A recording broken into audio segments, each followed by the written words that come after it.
here in our studio. You may have heard about Chris Brown's appearance here on GMA on Tuesday. He and I had a brief interview, and then he performed a single from his hit new album. And it's what happened after that performance that unfortunately made headlines. And our Andrew Canning tells us what happened next and all the reaction to that interview. Yeah, there's been a lot of reaction. Good morning, Robin. Chris Brown did become very angry backstage here in our studios. Talking about his past clearly touched a nerve, and his behavior now has everyone talking.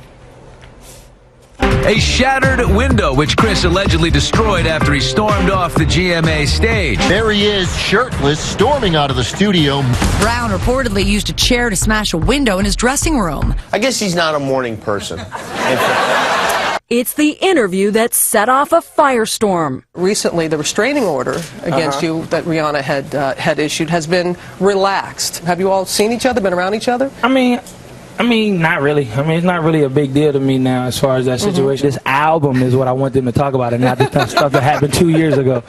Chris Brown had agreed to talk about his past on GMA.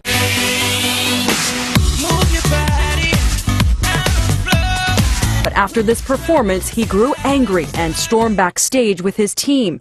At one point, a cooler was thrown, and this window was broken in his dressing room. At that point, he left the building with his shirt off. How you doing? What's going on? You said you violated your vibration, man? Brown then headed to an art gallery after tweeting, "I'm so over people bringing this past expletive up, yet we praise Charlie Sheen and other celebs for their expletive."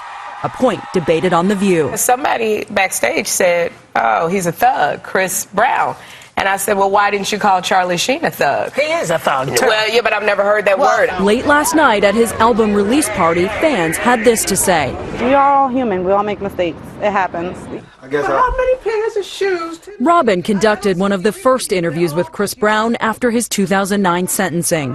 I was wrong for what I did. And I would definitely say that it's not something that I look past or look over. It's something that's really, really touchy.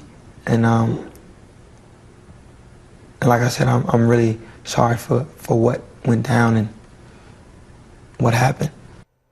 And throughout the day yesterday, Brown tweeted a series of very positive messages telling his fans he loves them, saying he was humbled by all the support he's received. Yeah, I got a few tweets myself. I love how it was your second day on Twitter, Robin. And all that happened. Thank you, Andrea. And you know this, and David knows this, that anytime we have a guest here on the program, that we let them know ahead of time the subject matter, the topics that we're going to discuss. And even right before the interview, I said that to Chris.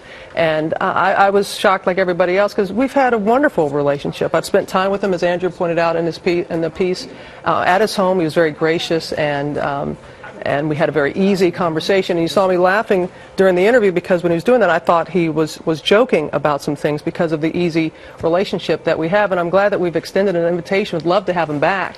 And that he's seriously considering that. I know that you were moved in your previous interviews with him about how candid he was with you, saying I'm sorry and that he was trying to be better. Exactly. But as we said goodbye yesterday on the show, he had just performed, he had blown us all away here, so we were even saying, you know, let's cue the tape again to show that. And here we were saying goodbye yesterday. We didn't know that he had left the studio. Had no idea. Had no idea. And we queued up the video again just because we thought, who possibly moves like this? Exactly. And we've always known his talent, and so we've... And wish him the absolute best. And again, we extended the invitation to him, and I sure hope that he takes us up on it because I'd love to